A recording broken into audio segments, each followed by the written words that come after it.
Pessoas perguntam, se Deus criou o universo, o que havia antes de Deus? Quem criou Deus? Na Bíblia, nós vemos que está escrito, e no começo, Deus criou o céu e a terra.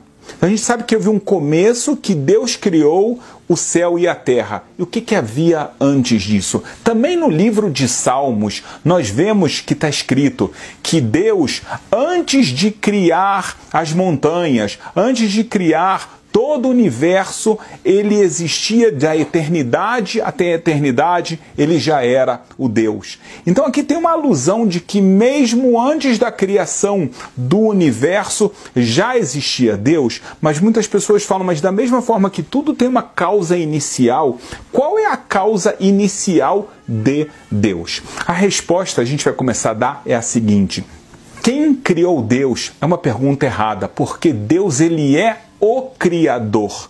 Então, a partir do momento que ele é o Criador, ele não foi criado. Isso também existe na filosofia, isso se chama tautologia. É quando a pessoa faz uma pergunta que não tem lógica. É uma pergunta que ela não cabe da forma correta. Por exemplo, como começou o tempo? Mas se você fala que o tempo começou, então você não pode falar o que existia antes do tempo. Então, ou existia tempo ou não existia tempo. Então, não tem o começo do tempo. Então, isso que a filosofia fala, que é tautologia, que é uma pergunta que ela está errada, a própria pergunta está errada. Então, quando a gente fala quem criou Deus, está errado. Deus é o criador de tudo. E é importante você entender o que significa que Deus é o criador de tudo. Deus ele não somente criou o planeta Terra e nem somente o universo que hoje em dia os telescópios são capazes de ver, todos os planetas, o espaço sideral, muito mais. Deus ele criou também tudo que é necessário para o universo existir.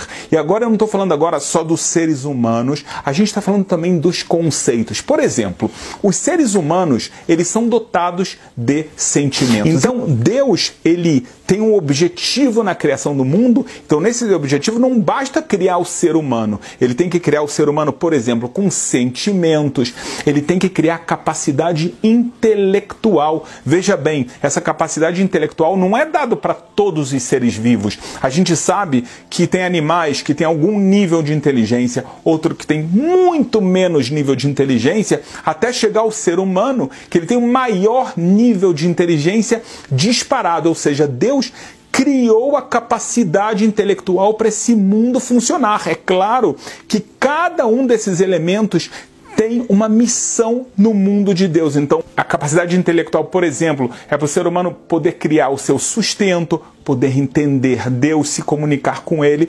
Uai, seu app de vídeos curtos.